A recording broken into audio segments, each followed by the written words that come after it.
까지 말씀입니다. 신약성경 190페이지에 있습니다. 사도행전 2장 43절로 47절까지 말씀입니다. 신약성경 190페이지에 있습니다. 제가 공독을 합니다. 43절부터 공독합니다. 사람마다 두려워하는데 사도들로 말미암아 기사와 표적이 많이 일어나니 믿는 사람이 다 함께 있어 모든 물건을 서로 통용하고 또 재산과 소유를 팔아 각 사람의 필요를 따라 나누어 주며 날마다 마음을 같이하고 성전에 모이기를 힘쓰고 집에서 떡을 떼며 기쁨과 순전한 마음으로 음식을 먹고 하나님을 찬미하며 또 온 백성에게 칭송을 받으니 주께서 구원받는 사람을 날마다 더하게 하시니라. 아멘.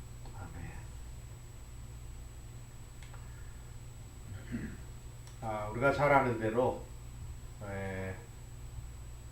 예수님께서 세상에 오신 그 사건을 중심으로 해서 역사가 이렇게 구분되어집니다. 역사학자들이 무엇을 중심으로 연도를 매길까 고민을 하다가 세상에 하나님의 아들이신 분이 오셨는데 그분을 중심으로 해서 연도를 매기자 해가지고 예수님이 오신 그 날을 기점으로 해서 기원전이라고 하고 기원후라고 이렇게 구분을 했습니다. 그래서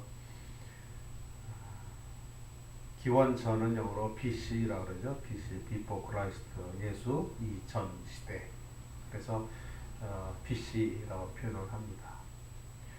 그리고 예수님 이후를 서기, 우리말로는 서기라고도 그러는데요. 그거를 AD라고도 표현합니다. 엔도 도미니라고 그러는데 그래서 예수 이후라고 하는 라틴어입니다. 예수님께서 세상에 오셔서 33년의 공생애를 사셨습니다.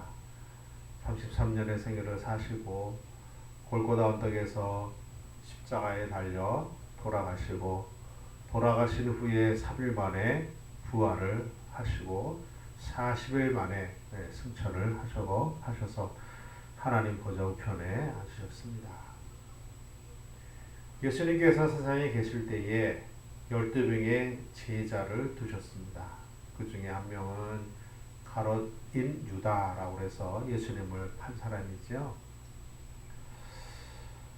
예수님의 제자 12명 중에서 예수님께서 12명만 사실은 제자로 하셨겠어요. 공식적으로는 12명이지만 그러나 비공식적으로 계속 주님을 먼 발치에서라든지 하여튼 이렇게 계속 따라다니는 사람들이 여럿 있었을 것입니다. 어쨌든 예수님의 12제자 나중에는 가룟 유다가 떨어져 나가고 마띠아라고 하는 분을 사도들이 이렇게 제비를 뽑아서 12제자 중에 이제 한 명으로 채워서 가룟 유다 대신에 마띠아까지 포함해서 12명의 제자를 이렇게 사도라고 이야기를 하는데요. 예수님이 돌아가실 때에 사실은 예수님의 제자들을 포함한 수많은 백성들은 예수님이 세상을 구원하실 메시아로 믿고 따랐습니다.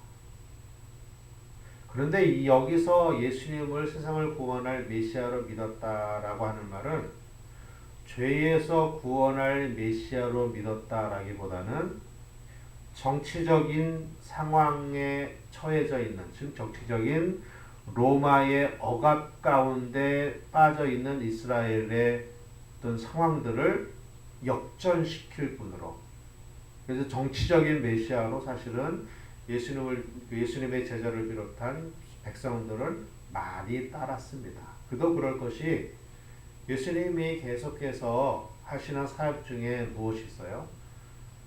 병자를 낫게 하는 사역, 5,000명을 먹이는 사역, 물로 포도주를 만드는 사역, 이런 사역들을 하셨거든요. 그러니까 그 당시에 제자들과 백성들이 볼 때는 정말 하나님의 능력이 아니고는 저런 일이 있을 수 없다 라고 생각을 했고, 지금 우리가 로마의 식민하에 우리가 지금 들어있어서 이 고통을 받고 있는데 저분이라면 우리 민족을 여기서 해방시키실 충분한 힘이 있으신 분이다 라고 기대하고 예수님을 따라다녔어요. 그래서 예수님께서 하시는 말씀이 제자들이 그 백성들이 예수님 앞에 나와서 막 예수님을 이렇게 옹이하고 하니까 예수님이 한탄하셨어요. 뭐라고? 너희가 나에게 나오는 것은 말씀을 들으려고 나오는 것이 아니라 떡을 먹고 배부른 까닭이다. 이렇게 말씀을 하셨어요.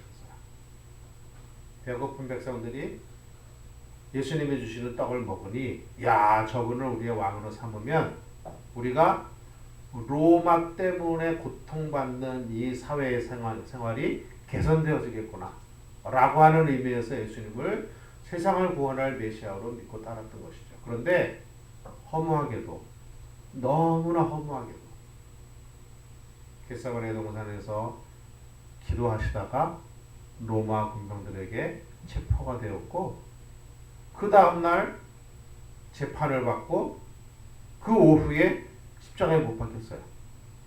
하루 만에 모든 일들이 사라진 겁니다.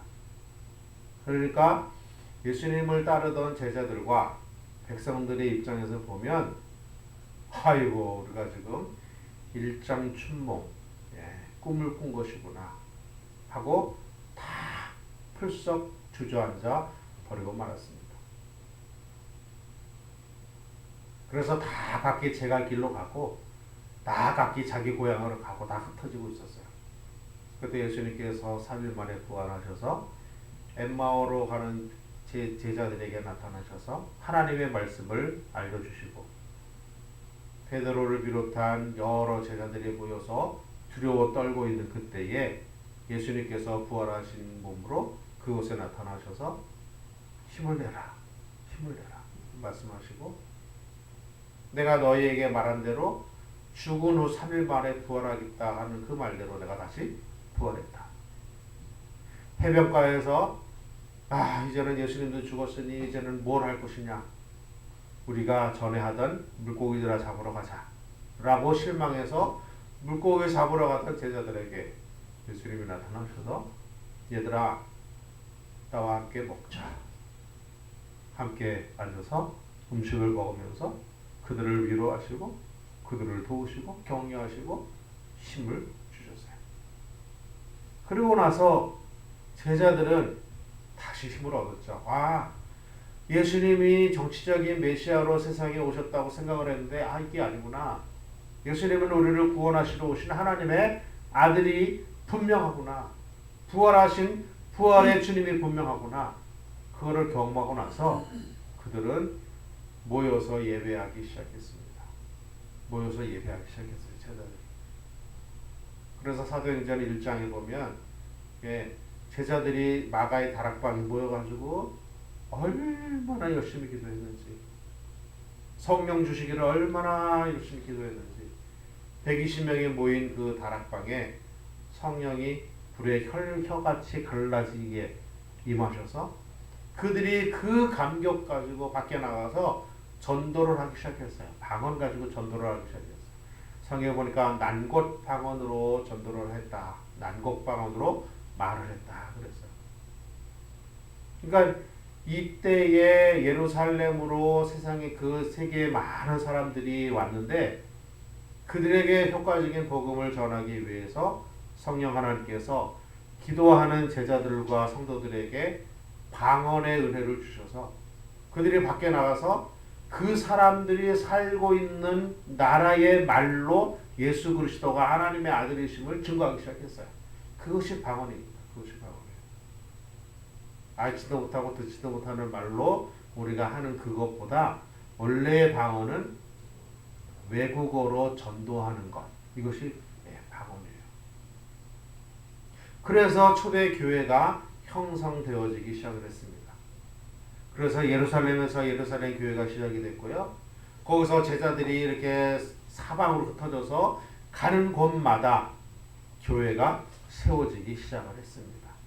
오늘 우리가 그 읽은 이 본문의 말씀은 시대적으로 AD 한 60년, 70년, 80년 이때의 상황입니다. 그러니까 예수님의 제자들이 아직 죽지 않고 살아있을 때에, 살아있을 때에, 그러니까는 나이가 참 많은 그런 상태였죠. 살아있을 때에 일어난 일입니다. 그때에 초대 교회의 사도들을 중심으로 모인 성도들이 어떤 교회를 이루었는지에 대한 기록이 바로 우리가 이렇게 함께 나눈 그 본문의 말씀입니다. 사도들이 있던 시대를 사도시대라고 이야기를 합니다. 즉 우리가 지금 봉독한 그 초대교회의 시대를 이야기하는 것이죠. 그리고 이 사도들에게도 제자들이 있을 거 아니겠어요? 사도들이 교회에 이렇게 모여서 같이 예배하고 그러면서 그 중에서 믿음이 특별한 사람을 특별히 이렇게 가르치고 한 제자들이 있을 거 아니겠어요? 그들이 나중에 제자들이 죽고 나서 사도들이 죽고 나서 교회의 지도자들이 되었어요. 그들을 속사도라고 이야기합니다. 속사도. 사도의 제자들이란 뜻이죠. 속사도.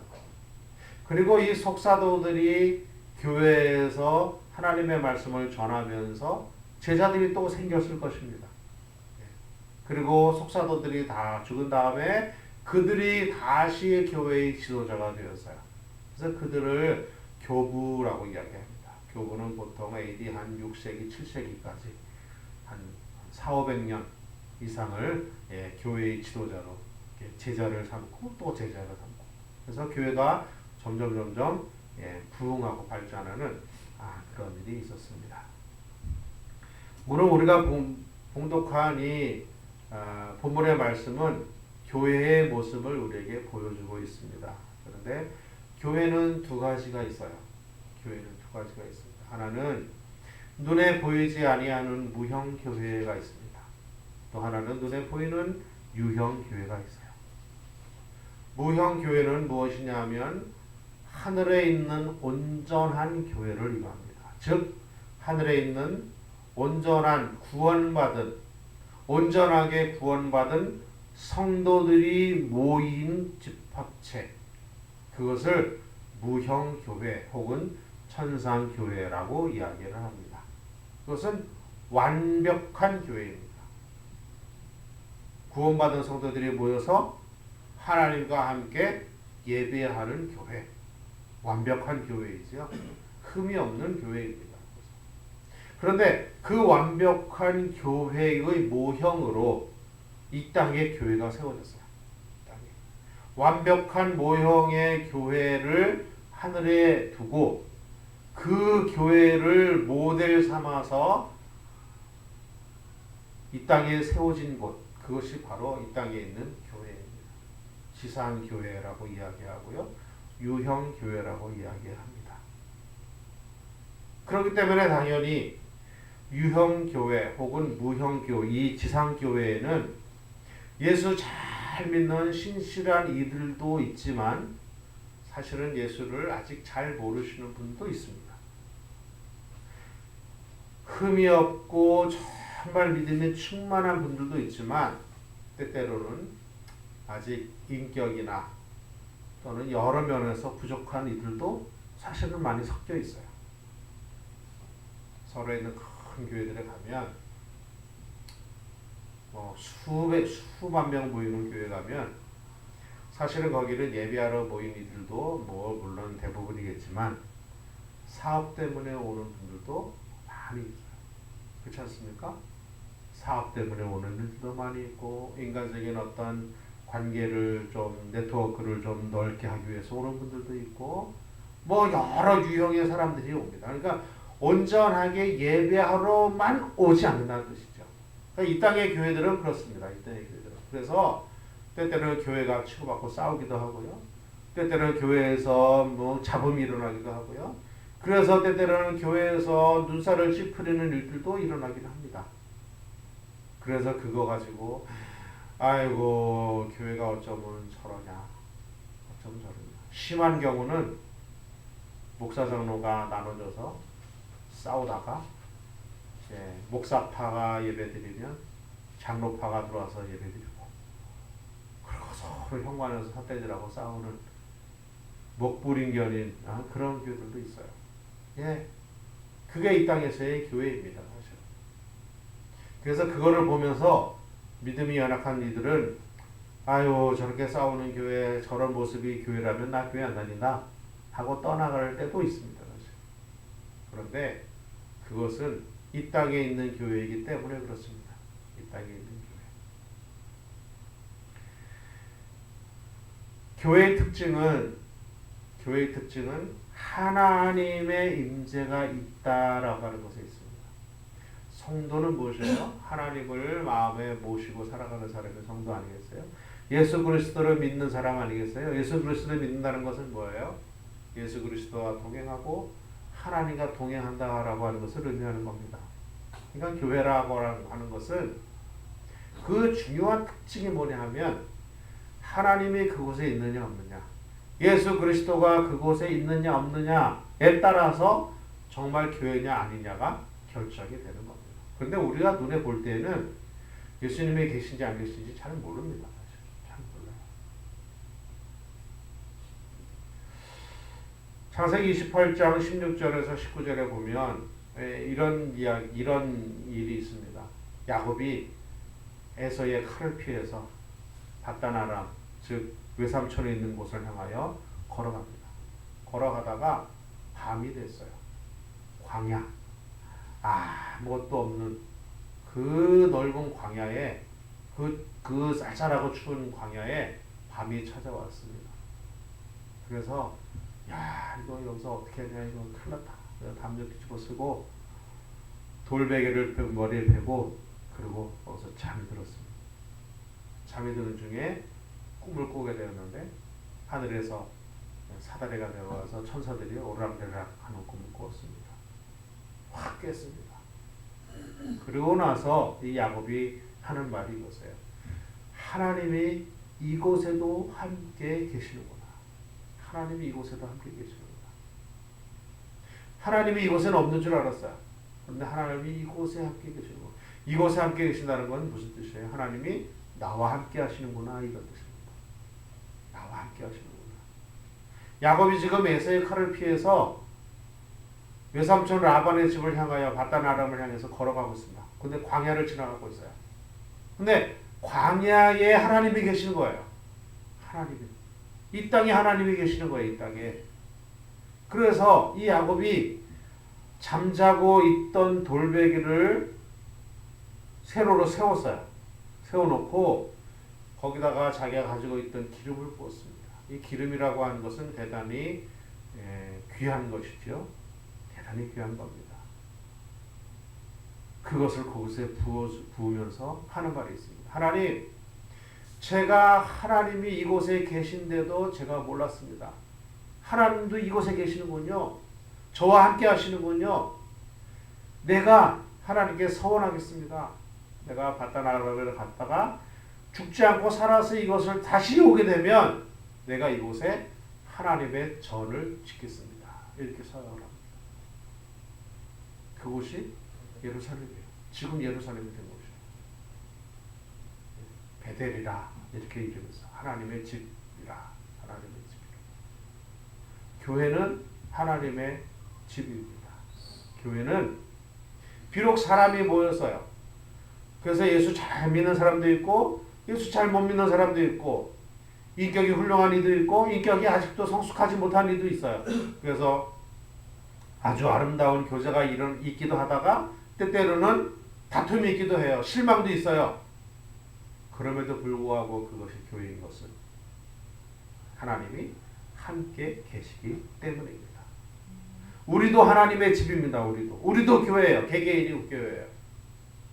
우리도 완벽하지 않습니다. 우리가 예수 그리스도를 구주로 모시고 이 땅을 살지만 어떤 때는 믿음이 하늘로 올라가듯이 믿음 생활 잘하다가 때때로는 곤두박질 쳐서 내가 믿는 사람인지 아닌지조차 때때로는 하나님이 계신지 안 계신지조차 의심이 들 정도로 나락으로 떨어질 때가 있어요. 어떤 때는 예수 같이 살다가 어떤 때는 아주 못되게 할 때도 있어요. 그럼에도 불구하고 우리가 교회인 것은, 그럼에도 불구하고 우리가 성도인 것은 우리 안에 예수님이 계시기 때문입니다. 그것이 하나님의 집이에요. 하나님의 집. 오늘 본문에 이 하나님의 집의 특징이 몇 가지로 정리가 되어져 있습니다. 보통 우리가 현대 교회들이 초대교회로 돌아가자 이렇게 이야기를 합니다. 초대교회로 돌아가자. 왜 초대교회로 돌아가자 그럴까요? 왜 처음 교회로 돌아가자 그럴까요? 그것은 예수님이 손수 함께 하시고 지명하신 사도들이 있던 교회, 그래서 가장 예수님의 모습을 잘 드러내는 교회, 그렇기 때문에 그 교회로 돌아가자 하는 것 아니겠어요? 그러면 오늘 본문을 통해서 주님께서 우리에게 교회는 어떠해야 되는지를 말씀하고 계시는데, 예수님께서 우리에게 교회는 이래야 된다라고 말씀하시는 그것이 어떤 것인지 그것을 우리가 잠깐 살펴보고, 우리 교회도 우리 화도 광영교회뿐만 아니라 화도 광영교회 성도들도 이러한 교회가 되고 이러한 성도가 되어져서 하나님을 기쁘시게 하는 은혜가 있기를 먼저 축복합니다. 본문에 나타난 교회는 특징이 네 가지가 있는데요. 우선 첫 번째로는 하나님의 권능이 드러나는 교회입니다. 두 번째는 서로 돕고 베푸는 교회이고요. 세 번째는 모이기를 힘쓰고 서로 교제하는 교회이고요. 네 번째는 찬송과 구원이 있는 교회입니다. 첫 번째로 하나님의 권능이 드러나는 교회는 43절에 이렇게 기록되어 있습니다. 사람마다 두려워하는데, 왜 두려워할까요? 하나님의 권능이 드러나기 때문에 사람들이 두려워하는 거예요. 사람들이 두려워하는 이유는, 교회를 두려워하는 이유는 다른 거 아니에요. 하나님의 권능이 드러나기 때문에 두려워하는 거예요. 그리고 엄밀히 따지면 하나님의 권능은 재물에 있지 않습니다. 하나님의 권능은 재물에 있지 않아요. 하나님의 권능은 교회의 웅장한 건물에 있지 않습니다. 이렇게 말씀을 드리고, 또 이거를 또 이렇게 동영상으로 찍어가지고 이렇게 올리면 다른 분들이 이제 보실 거 아니겠어요? 그러면 이런 이제 말씀을 하면, 니네 교회는 교회가 작으니까 그런 말을 하지, 이럴 수도 있을 것 같아요. 그러나 성경이 그렇게 이야기합니다. 성경이 뭐라고 얘기하냐면, 하나님의 권능은 재물에 있지 않아요. 왜? 하나님은 재물을 만드신 분인데 어떻게 하나님의 재물이 권능에 있겠어요? 하나님의 재물은 교회 건물의 크기와 비례하지 않는 것이에요. 제가 전에 어떤 분이 하는 얘기를 들었어요. 어떤 목사님이. 참 제가 이런 말씀 드리기 좀 특정해서 좀 죄송하긴 한데, 이렇게 얘기했어요. 교회 건축을 하면서 성도들이 모두 배포가 너무 적다. 배포가 적은데 무슨 배포가 적냐? 교회를 지으려면 충분히 우리 그럴 힘이 있는데 좀 크게, 그래야 교회가 무슨 일을 할 수 있지 않겠느냐. 그러면서 교회 건물이 전투기 한 대 값도 못해서야 되겠다, 이런 말을 했어요. 저는 그 말 듣고 깜짝 놀랐어요. 교회 건물이 커야 교회 일을, 하나님의 일을 할 수 있나? 저는 그건 아니라고 생각을 해요. 교회 건물이 크면 물론 힘이 있다고 볼 수 있겠죠. 그러나 교회 건물이 크다고 사람이 많다고 반드시 하나님의 일을 할 수 있는 것은 아닙니다. 본문에 나타난 사도들로 말미암아 기사와 표적이 일어났다, 이 말은 뭐냐면요, 사도들이 기사와 표적을 행하는 이유는 단 한 가지입니다. 단 한 가지. 뭐냐면 사도들이 행하는 권능과 사도들이 행하는 기적과 기적을 통해서 하나님께서 우리를 얼마나 사랑하시는지, 그리고 하나님이 세상에 보내신 예수 그리스도가 하나님의 아들이시라고 하는 것을 증명하기 위해서 기적과 이적이 필요한 것이에요. 예수님도 세상에 계실 때에 기적과 이적을 많이 행하셨어요. 그런데 그 이유는 사실 따지고 보면 단 한 가지입니다. 뭐냐면 당신이 예수 그리스도가 하나님의 아들이심을, 하나님이심을 알게 하시는 것. 복음을 전하기 위한 도구로 기적과 이적을 행하신 것이지 다른 것이 아닙니다. 물론 거기는 사람을 불쌍히 여기는 마음이 있었죠. 그러나 사람을 불쌍히 여기는 마음 가지고 그것 때문에만 기적과 이적이 일어나는 것은 아니에요.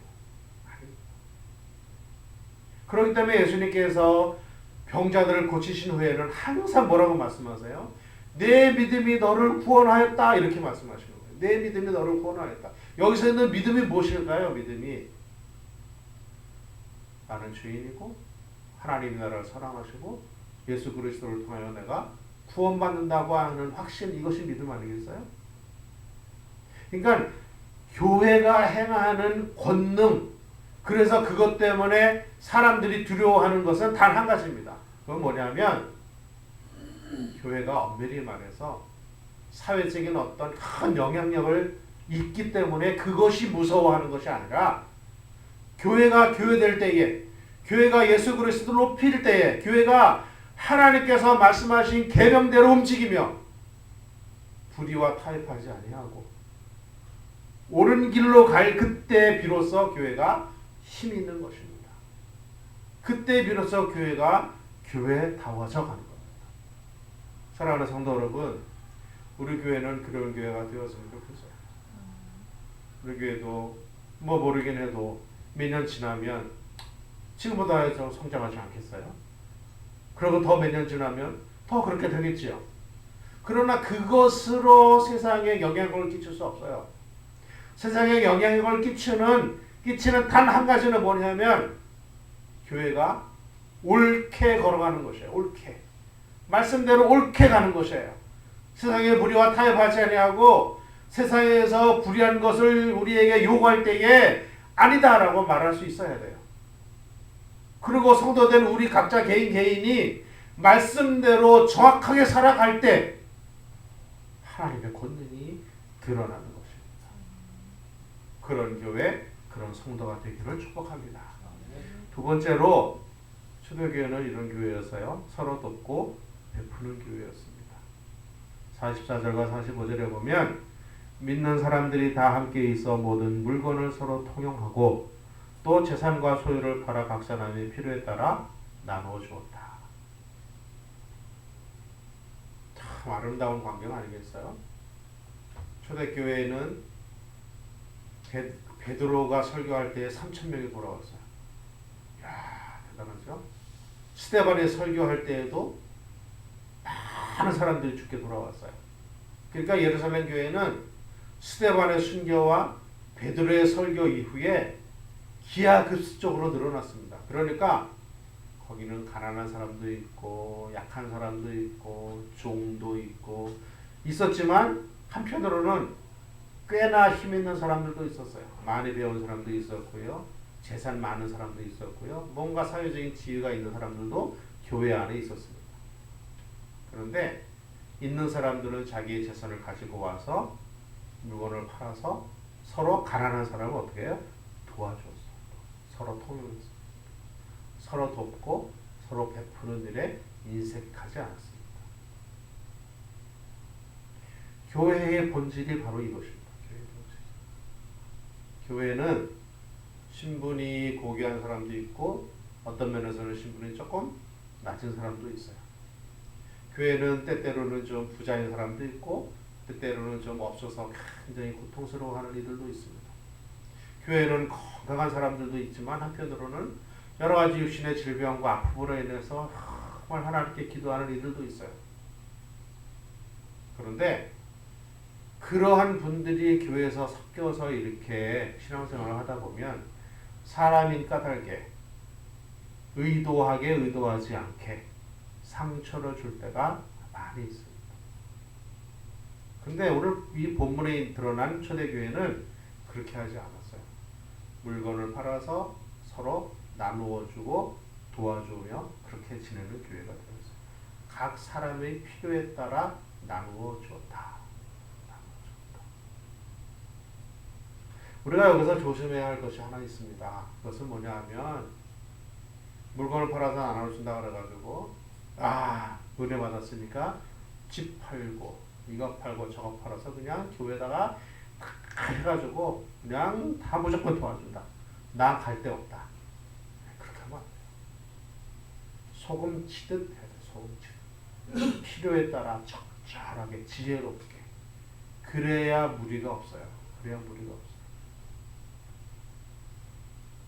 제가 먼저 있던 교회에서 구제할 때 배운 요령이라고 하면 요령인데 한 가지가 있어요. 지혜가 있는데 그것은 뭐냐면 구제라고 해서 남을 돕는다고 그래가지고 무조건 퍼줘서는 안 된다는 거죠. 그가 필요를 느낄 때에 필요한 만큼만 도와주는 거예요. 더 도와주면 의지심이 생기고 의타심이 생기고 또는 인격적인 모욕을 느끼기도 하고 그래서 굉장히 조심스럽게 해야 돼요. 교회에서 구제라거나 교회에서 이렇게 할 때도 역시 마찬가지예요.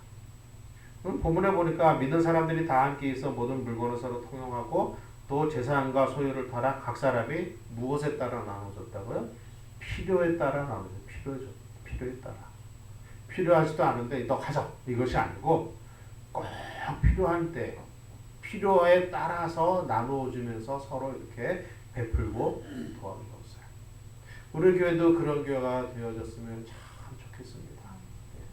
적던 많든 간에 이렇게 서로 아끼고 서로 돕고 서로 베푸는 그런 교회가 되었으면 좋겠어요.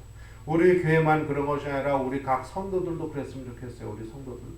우리 성도들도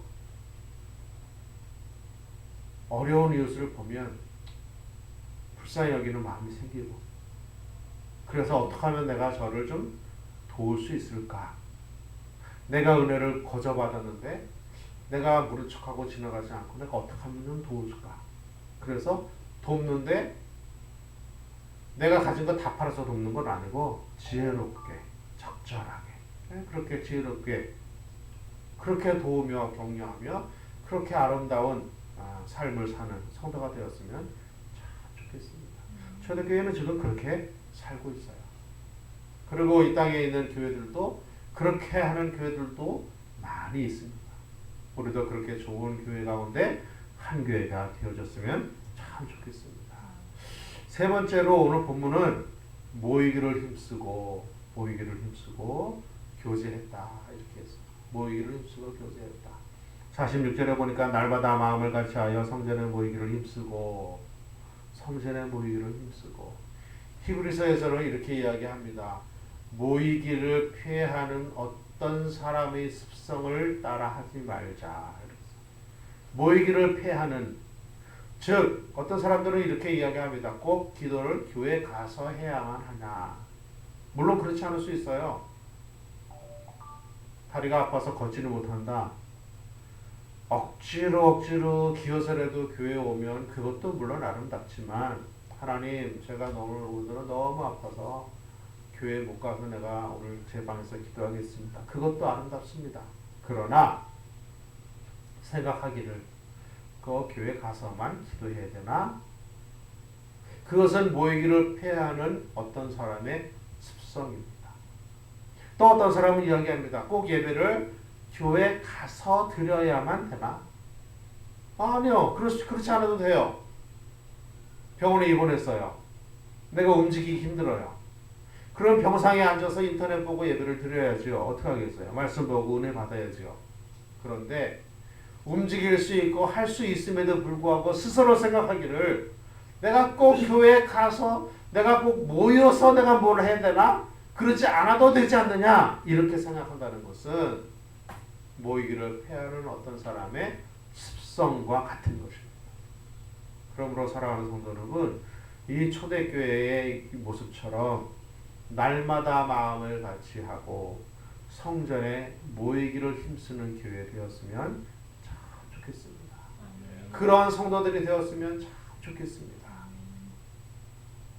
할 수만 있으면 공예배에 참석하고 할 수만 있으면 하루의 시작을 새벽에 기도로 시작을 하고 할 수만 있으면 말씀으로 시작을 하고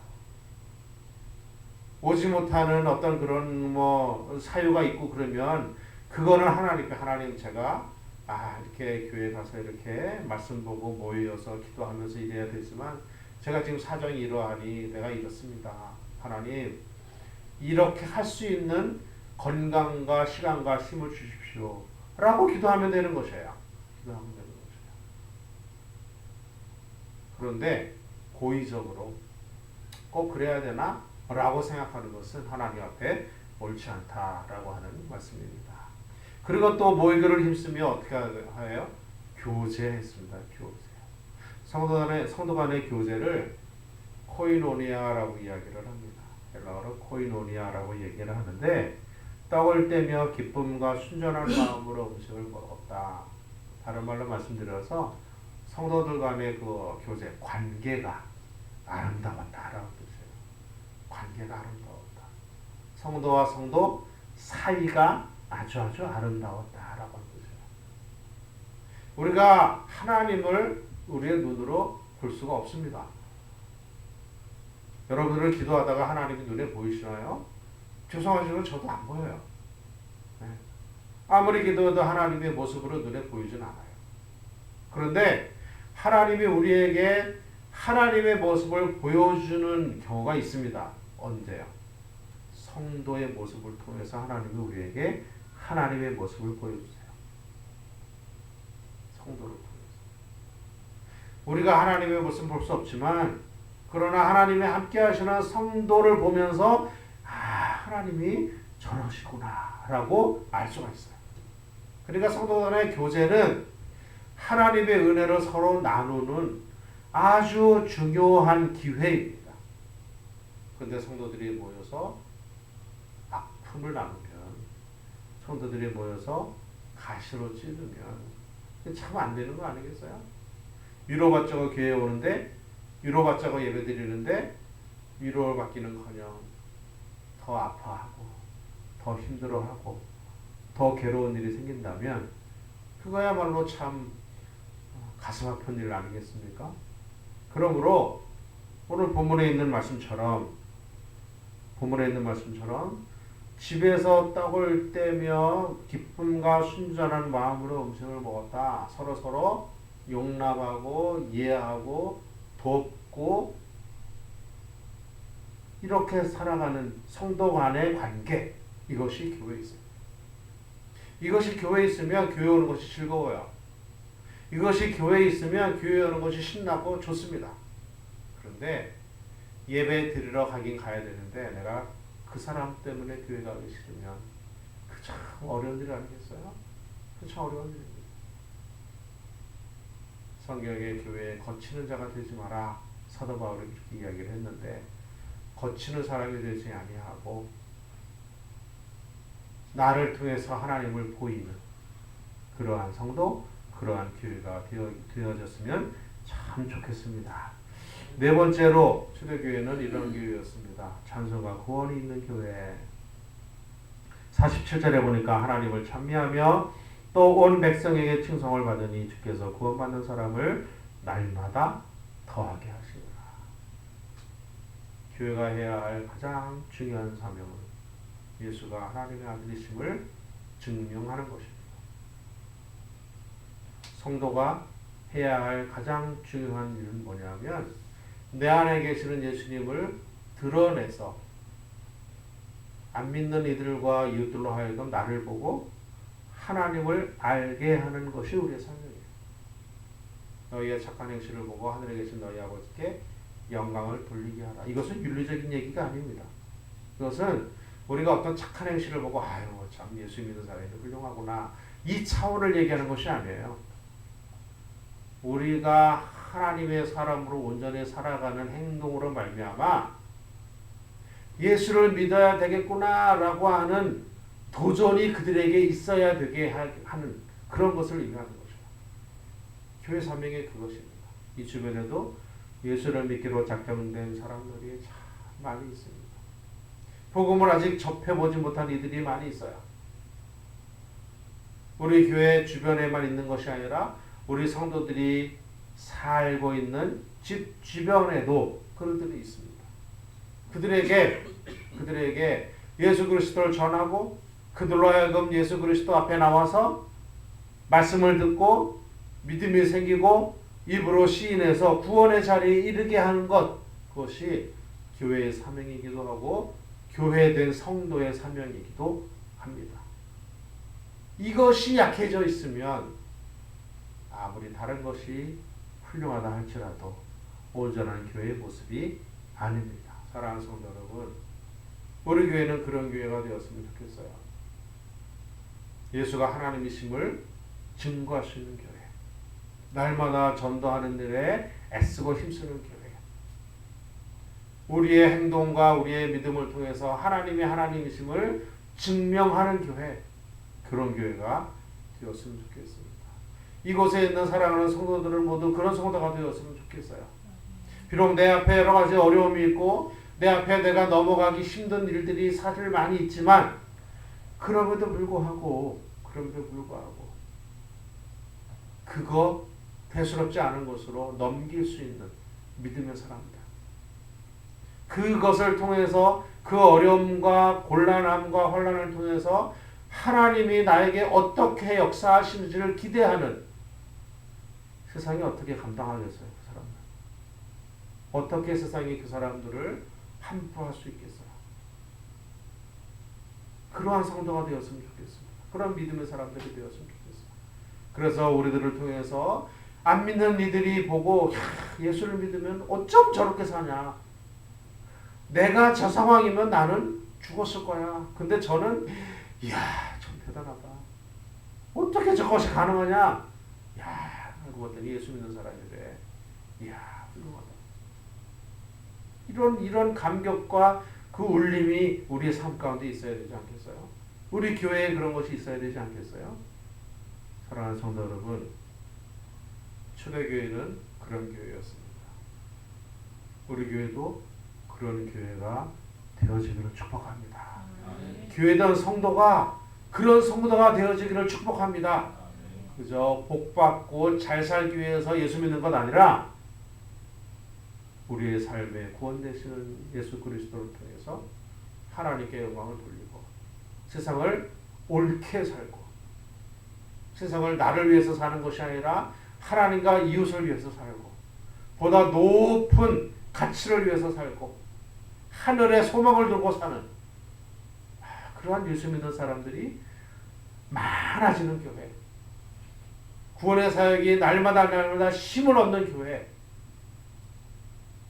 사람들이 말하기를 그 교회는 그렇게 큰 교회는 아닌데 어쩜 저렇게 교회가 단단하냐, 이런 말을 듣는 교회. 어쩜 교회가 저렇게 멋지냐 하는 교회. 그런 교회, 그런 성도가 되어주시기를 주의 이름으로 축복합니다. 기도합니다. 하나님 고맙습니다. 사랑하는 성도들과 함께 우리 교회가 이런 교회가 되었으면 좋겠습니다 라고 하는 말씀을 나눕니다.